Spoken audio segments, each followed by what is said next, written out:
اور خلفائے راشدین سے بھی کہیں نہیں ملتا, صحابہ سے بھی کہیں نہیں ملتا. تو فرمایا کرتے تھے یہاں جو آتا ہے نا فرض نماز کے بعد دعا, اس سے دعا سے وہ وظائف مراد ہیں جو نبی پڑھا کرتے تھے, ان کو دعا سے تعبیر کیا گیا ہے.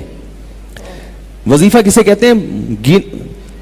یعنی کچھ منتخب کلمات, جیسے ہم کہتے ہیں کہ مسجد میں داخل ہونے کی دعا, مسجد میں داخل ہوتے ہوئے تو بھی دعا مانگتے تھے نا, تو وہ یہ تھوڑی کہ ہاتھ اٹھا کے دعا, وہ مخصوص الفاظ ہیں, اللہم افتح لی ابواب رحمتک, تو یہ وظیفہ ہے.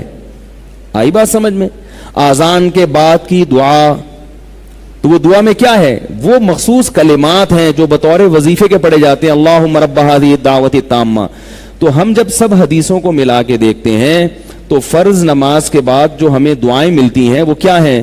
اللہم انت السلام ومنک السلام تبارکت یا ذا الجلال والاکرام, اللہم لا مانع لما اعطیت ولا معطی لما منعت ولا ينفع ذا الجد منک الجد.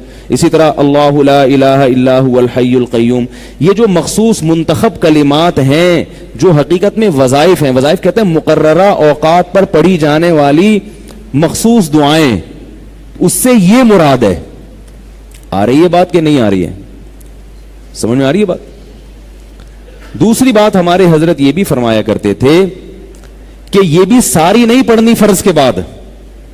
نبی نے کبھی کوئی پڑھی اور کبھی کوئی پڑھی, کیونکہ دوسری حدیثوں میں آتا ہے کہ نبی صلی اللہ علیہ وسلم سنتوں اور فرائض میں تاخیر نہیں کرتے تھے.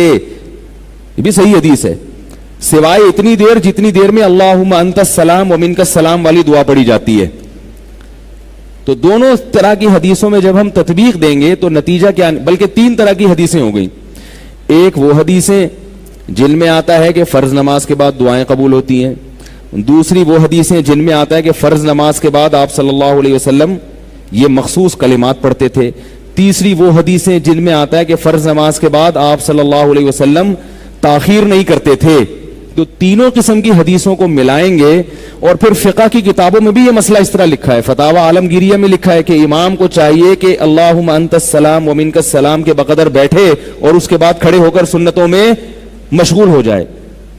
تو جو فقہ حنفی کو فالو کرتے ہیں اس میں تو صاف لکھا ہے کہ امام صرف اتنا کرے گا, سلام کے بعد بیٹھے گا اتنی دیر اور کھڑے ہو کر پھر کیا کرے گا؟ سنتوں میں مشغول.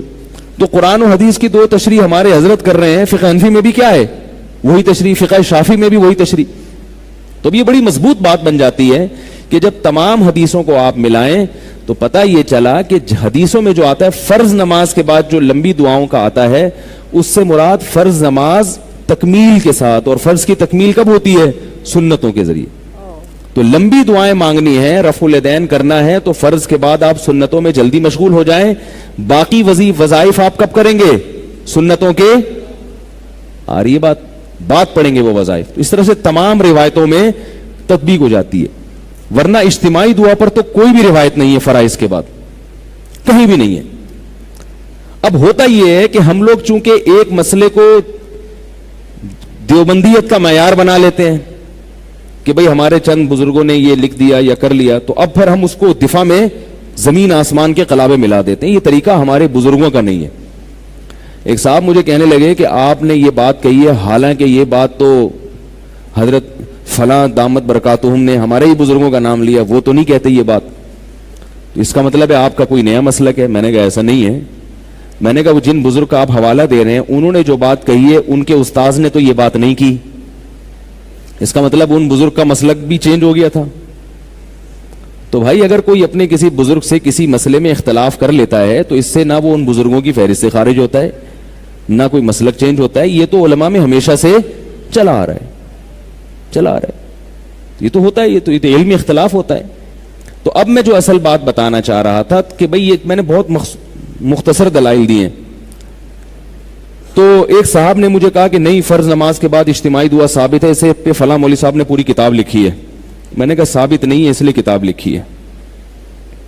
ثابت ہوتا تو ایک حدیث کا حوالہ دے دیتے یا فقہ کی کسی کتاب کا حوالہ دے دیتے. میں فقہ کی کتاب کو حدیث پہ ترجیح نہیں دیتا. فقہ میں ہم دیکھتے ہیں کہ کہیں بھی ایسا نہیں ملتا کہ حدیث کے خلاف جا رہی ہو. لوگوں کی فہم ناقص ہوتی ہے, ان کو وہ فقہ کی عبارت حدیث کے خلاف لگتی ہے, ہوتی نہیں ہے. اور اگر فقہ کی کوئی عبارت حدیث کے خلاف ہوتی ہے تو اس پہ ہمارے مشائخ پہلے اس کے خلاف فتویٰ دے چکے ہوتے ہیں. وہ فقہ حنفی کا پھر حصہ نہیں ہوتی. فقہ کی ہر کتاب کا ہر مسئلہ فقہ حنفی نہیں ہوتا. مفتہ بھی ہی قول ہوتا ہے فقہ حنفی کہ جس پہ فتویٰ دیا جاتا ہے.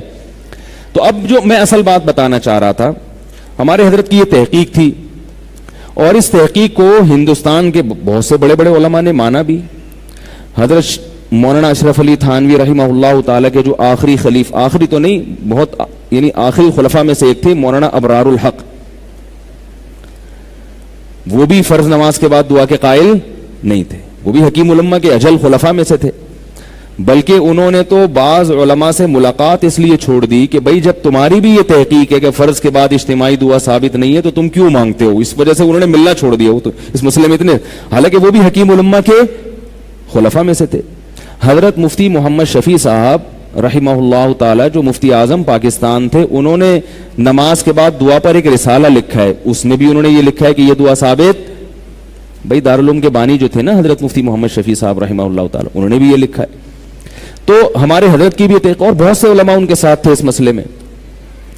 اب میں آپ کو جو اصل بات بتانا چاہ رہا ہوں, حضرت نے ایک تحقیق لکھی, پورا رسالہ لکھا, بات ہو گئی, اور حضرت نے اپنے مدرسے میں یہ کیا کہ اس کو بند کر دیا. میں نے وہاں 3 سال امامت کی ہے دارالافتاء والارشاد میں. 3 سال میں ایک مرتبہ بھی فرض نماز کے بعد ہاتھ نہیں اٹھایا, انفرادی میں بھی نہیں اٹھایا. حضرت کی طرف سے پابندی تھی کہ نہیں اٹھا سکتے آپ. لیکن حضرت نے یہ کبھی نہیں کہا کہ جا جا کے دوسرے مولویوں کو پن کرو, آئیو سمجھو, ان کو بولو یہ ثابت نہیں ہے تو آپ کیوں کرتے ہیں. بات آ رہی ہے؟ جو اصل بات میں سمجھانا چاہ رہا تھا نا وہ یہ, دیکھو کوئی مسجد کے امام تمہارے اگر کر رہے ہیں تو ان کو جا کے بتاؤ کہ یہ تو یہ لکھا ہوا ہے, آپ یہ کیوں کر رہے ہیں. حضرت فرماتے جو جیسے کر رہا ہے اس کو کرنے دو. یہ میری تحقیق لکھی ہوئی ہے, جس نے پڑھنی ہوگی پڑھ لے, نہیں پڑھنی تو ہم کوئی پولیس تھوڑی ہے. کیا خیال ہے؟ تو فرینڈس کتنا اچھا سمجھائے مفتی طارق جی نے, کتنے بڑھیا سے بتائے ہیں کہ نماز کے بارے میں, کہ مطلب نماز پڑھنا چاہیے. نماز میں بھی لوگ دعا مانگتے ہیں, دعا کرتے ہیں. تو مطلب وہ بتا رہے ہیں کہ قرآن میں کہیں نہیں لکھا ہے کہ ہم کو اللہ تعالیٰ سے دعا مانگنا چاہیے, صرف لکھا ہے نماز مطلب پڑھنا چاہیے.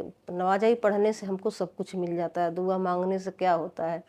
ایک ہمیشہ کہتے ہیں کہ دعا ایک تو جیسے ایک بھکاری بھیک مانگتے ہیں, ویسے ہم بھی اللہ تعالیٰ سے, خدا سے ہم بھیک مانگتے رہتے ہیں کہ ہم کو یہ دے دو وہ دے دو. تو یہ سب نہیں کرنا چاہیے. وہ بھی کہاں تک سب کی مدد کریں گے. خدا بھی تو ایک خدا ہی ہیں, تو وہ تو ہے یہ ہیں, وہ تو شکتیشالی تو ہے یہ ہیں, تو سبھی جانتے ہیں. مگر ہم کیوں ان سے اتنا مانگیں جو بھی تھک جا دیتے.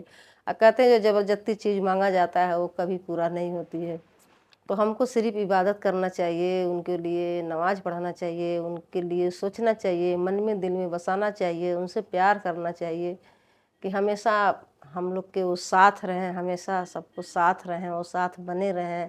تو اسی سے سب چیز مل جاتی ہے. اگر ہم اچھے سے دل سے ان کو اپناتے ہیں, دل سے اگر ان کو مانتے ہیں, اگر ہر گھڑی 5 وقت کے نماز اگر پڑھتے ہیں تو سدا دل میں وہ بسے رہتے ہیں, تو ہر ایک کے مرادی پوری ویسے ہی ہو جاتی ہے. دعا مانگنے سے کچھ نہیں ہوتا ہے. تو یہ سمجھا رہے ہیں کہ کتنے اچھے سچ میں کہ قرآن میں نہیں لکھا گیا, مگر لوگ کیا بھر بھر کے دعا مانگنے کی کوشش کرتے ہیں. مطلب ویڈیو کے مادھیم سے مجھے تو یہی سمجھ میں آیا ہے.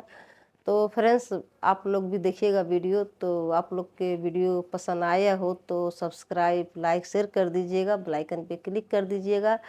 آپ پلیز کمنٹ کر کے ضرور بتائیے گا, تو مجھے بھی سمجھ میں آ جائے گا اس ویڈیو کے مادھیم سے کہ کیا مطلب اچھا ہے کیا نہیں ہے. تو مجھے تو سب چیز اس میں اچھا ہی لگا ہے ویڈیو کے مادھیم سے.